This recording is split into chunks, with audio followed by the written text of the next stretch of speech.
So imagine you spend £30,000 on a camper van and 2 days later the engine cuts out and it won't start. Let's find out why it's doing what it's doing, so let's get on with it.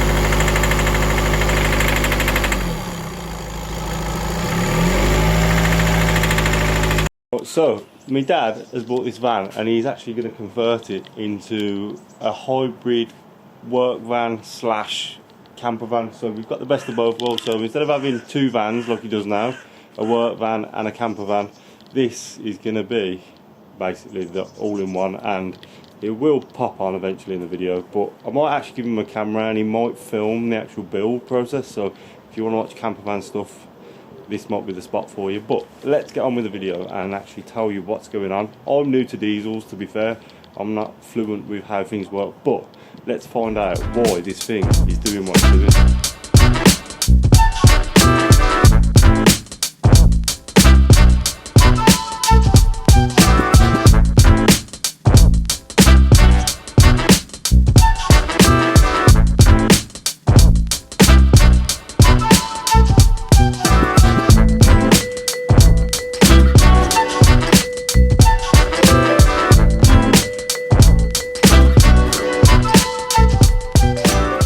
So as my dad likes dildos, he's got this big knob on the back of his van. So what he does is gets on the step ladders and then gets his bum out, and then he's got this big atrocious thing. And I don't know why that'd be a thing, but so apparently when you open the van up, they're magnets, so it basically holds the whole door to the back, and then obviously there's your sex toy. But you get the idea. But it's ugly, isn't it? Like, look at that, man. That's like 6 inches of pure pleasure right there. Right, so long story short, me being the kind of mechanic, I'm not a mechanic because I ain't got no qualifications, but my dad was like, Mark, got a problem. The van is smoking its doodads off, and I'll insert the clip here.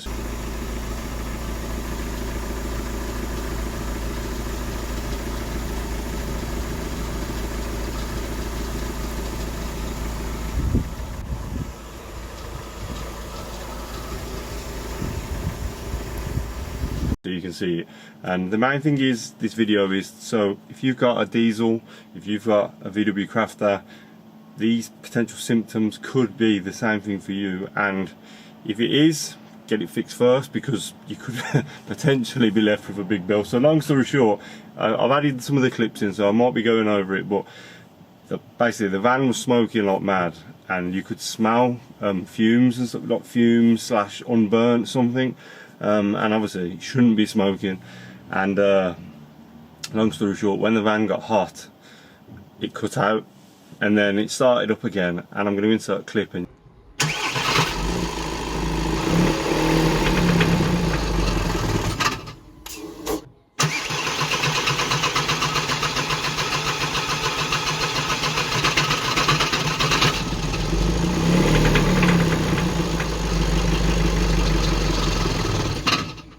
You can hear a knock, and if you're not familiar with cars, that sounds like engine gone, like rod bearing, but that is actually commonly known as injector knock, and it just sounds like the metal is hitting something, and it does not sound nice at all. But the aim today is to try and show you and bring you along and basically go, this is the potential cause of what is going on, and hopefully it's a nice easy simple fix. And yeah, if you guys are watching at home, I hope you enjoy this one, and yeah, let's get on with the video. So let's go. So in a diesel you have a DPF. So on a normal car, petrol car, you'll have a CAT, so it's basically emissions for when they manufacture the vehicle. It's better for the environment, as you speak. So on the diesel you have an EGR, so don't quote me on this because I'm not factually this is going to be 100% correct information, but this is what I get off it. So the engine produces loads of dirt, emissions, and what it does is, rather than throwing it back out the exhaust, it'll regen it back through the engine. So it goes through the EGR, and then the DPF will catch most of it, and then, long story short, the DPF will catch that much stuff. Eventually it will go and block up. So what our method was is DPS blocked, but then hearing the noise was like, sounds like injector fault. So I'm being told that if the DPF blocks up, that can affect the fueling, but also the fueling can affect the DPF, because if the fueling's not firing right, or it's firing too much and it's not burning off the diesel, then it will block up the DPF, which is potentially what we think's happened here. So what we're going to do, we're going to bring you along today and basically hopefully fix my dad's van. He's only had this about a week, 2 weeks. He's just started the conversion that we'll show you in a minute, but we need to get this fixed because there's no point having a camper van that can only sit on the drive. So let's go. Some of you lot are watching on Instagram. I ask the question sometimes if I get stuck with something or don't really know something. I ask the question and try and basically explain the symptoms and do some of the internet mechanics out there that actually help out. Someone said if it's blocked up, the brick and the pressure of the DPF being blocked up basically will push pressure and it will cause issues elsewhere. So long story short, we think the pressure in the DPF has caused the engine to go, no, I'm cutting out. Don't think there was any engine codes at the time. Apparently you can see pressure on the DPF if you've got a scanner and stuff, but obviously at the moment we don't have one. But the theory was, if we undo the O2 sensor before the DPF, we'll see if it starts. So that is what we're going to do, and we will see if it starts. And if it starts, then obviously that rules out engine issues, potential injector failure and stuff like that. But like, that's blocked up, so it needs to breathe. So imagine trying to run and do that. It's just not going to work, is it? So yeah, first thing we're going to do is open up one of the sensors on the manifold basically, and fire it up. And if it starts, if it smokes, then it's a good thing. But then that shows that the DPF is actually blocked up. Oh, come on, Dad. You need some hydraulic things for this. This is... How can it be an 18 plate van without a... None of them have. God. So if you're new here, let's get the camera in so hopefully we can see. So obviously this intake pipe is kind of in the way, so it looks like it's just a case of just a Jubilee. And then there is some torque splits, which shouldn't be a problem. So I'm guessing one there. This pipe can come out of the way, and then the problem is this bad boy here. So when I said, so if that's blocked up, so theoretically turbo's there, so this bit should be free flowing, and it backs up there. So my theory is if we remove potentially this sensor, I was going to do the O2 sensor there, but this one. We've already trolled it, so this one we're going to take out. So theoretically, if we open this up and the engine starts, then the theory is the back pressure is being caused from that, and obviously it's not going to flow great, but at least pressure is going to be able to escape via that. Right, so we're going to undo that, the little spanner, and as you can see, she's quite dirty.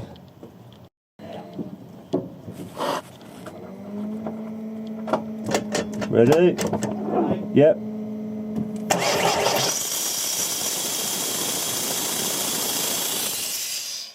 Whoa. Jesus. Right, so I said we're serious and we're going to invest, so I picked up this little bad boy. Obviously the main camera's massive and it's hard to get into angles, so we picked up this little mint one. It's my first ever DJI cam, to be fair. Normally I'm a GoPro sucker, but I find these nowadays are like the competitor, if not better. So they come with manual storage inside, so you don't have to actually put a memory card in.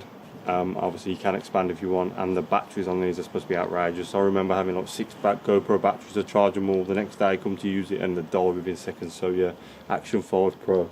Hopefully, if you see the difference, we're going to cut to this now. And right then, so we are on the Action 5 Pro in 4K 30. See if it's any different. How do I look? Do I look good? So yeah, without further ado, let's get onto the van. This is the first time using this, and you know what? It's so much better than using the big old massive camera. So yeah, let's and we can get into places. Look, we can get into the smallest of spaces, and hopefully, more than anything, yeah, I said on this channel, quality. I wanted good quality, so I know obviously quality doesn't bring views. It's more personality and the type of content you bring. But at least you know if you watch what I post, quality-wise, I've smashed it. So yeah, yeah. So this is the this is the old big boy. So if you can see here, look at the size difference, and this little Osmo is tiny. So yeah, let's get on with it. So first things first, what we're going to do is we're going to take this one off, and then the TX is here, so hopefully we can get something in there, and the one at the back just there, and then remove this out of the way so we can access this big bad boy here. So what we're going to want to do, if you're doing this yourself, you're going to want to take a picture, or you're going to want to just make sure you know which sensor goes where, because this one, this one, this one and this one all connect. So they will all connect to the DPF in some way or another. So if you can see that one right down there, that one leads to this one here. So yeah, we're gonna just get this out of the way, unclip these and just unconnect them just so they're hanging, and then undo potentially this sensor down here.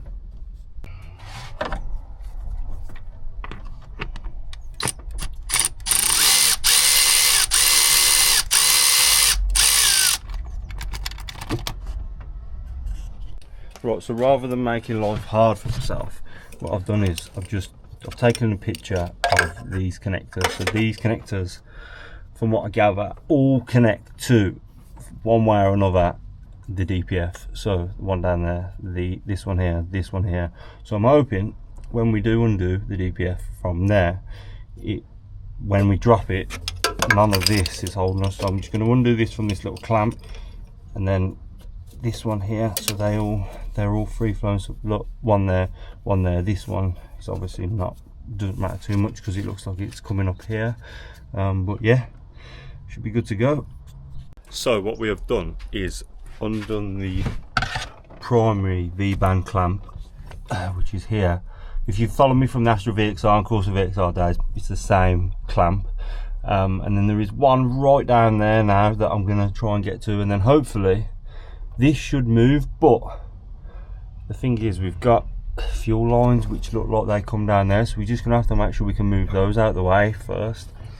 So the only problem with doing stuff at everyone else's house is you don't have all your tools. So for some reason I didn't think I'd need a jack because the van's quite high, but with the side skirts and the splitter, I can't get under it. I literally, like, if you can see my top, my belly's rubbing on it. So yeah, I mean, there's quite a few things we need to access underneath. It's not too bad. It looks like there's two brackets underneath, and there's one of the fuel pipes looks like it goes into the bottom of the DPF.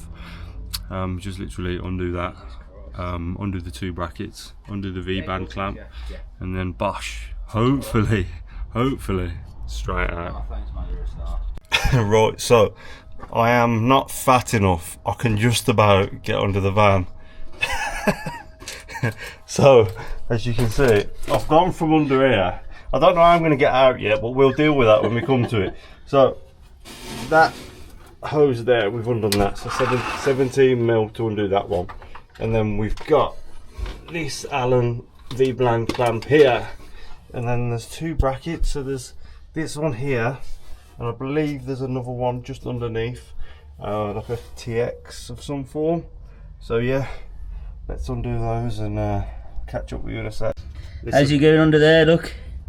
We don't make excuses. Not. We find a way.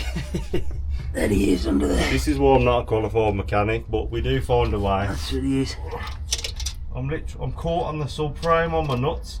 There you go, look, you can see it there.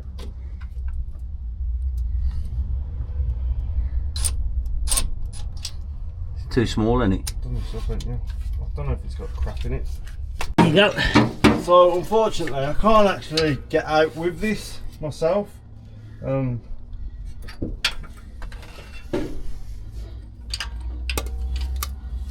So Dad, There's the bad boy, I got it.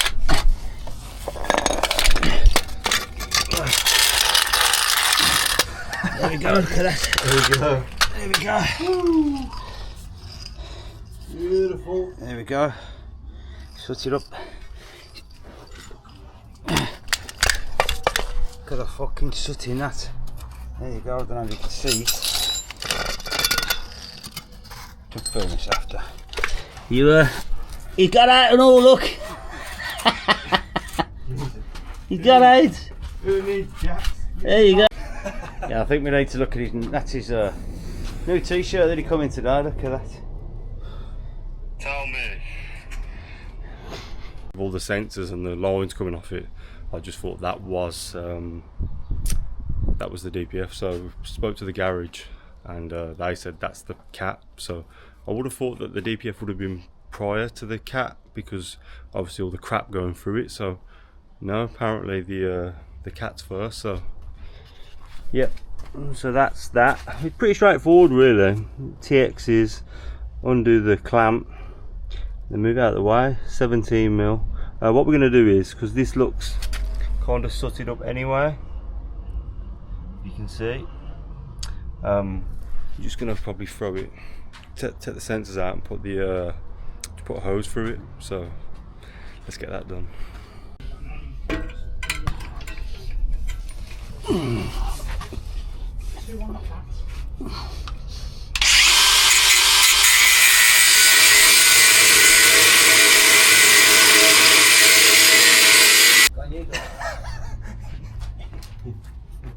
Oh, this is why I need to be successful and have a ramp, man.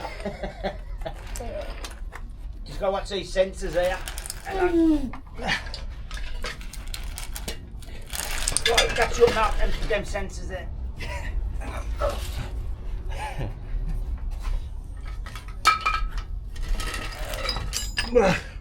How can that be some form of what the? See, it's ripped. You just buy a new what's that? No. Is that it? I'm here. Oh, you've took the wrong part off. That's Don't the fuck back, his ass. that's the back box. So, mate. So that's the. So that's the cat. I don't know what the cat's first. I would have No. thought that would have collected all the shit, and then. I've never seen that setup before. So basically, it's that. So is that the DPF, or is Right. that a silencer? Well, this is what's fooling me, right? You've got two oxygen sensors. So that's it. Yeah. You've got two oxygen sensors past the DPF. Now you only would have oxygen sensors past the DPF. Normally would be going into a cat. Right, so we're back on the normal camera. It's all out now, so it's going to go to the garage tomorrow to get cleaned out and stuff. And I think they're just going to discuss what or how it's even working, because it's like cat, DPF, then another potential cat, which is, mate, the amount of like that car's going to do because of this. And there's another box underneath it as well, so it's like it's literally suppressing the exhaust system so bad, it's unbelievable. So as we go, we're going to get that done tomorrow, then we're going to put it back together, and then hopefully we'll see what's what. So I'm going to leave my dad the camera, and the next clip you'll see will obviously be tomorrow, and yeah, we'll see how good his videoing skills are. So what you see tomorrow is going to be him, and then hopefully I'll join up with him later on the evening, put it back together, and then the second video you'll see will be if it actually runs or not. Is the engine dead? He's not going to like me saying that, but we'll see. So yeah, I'll catch you on the next one. Peace.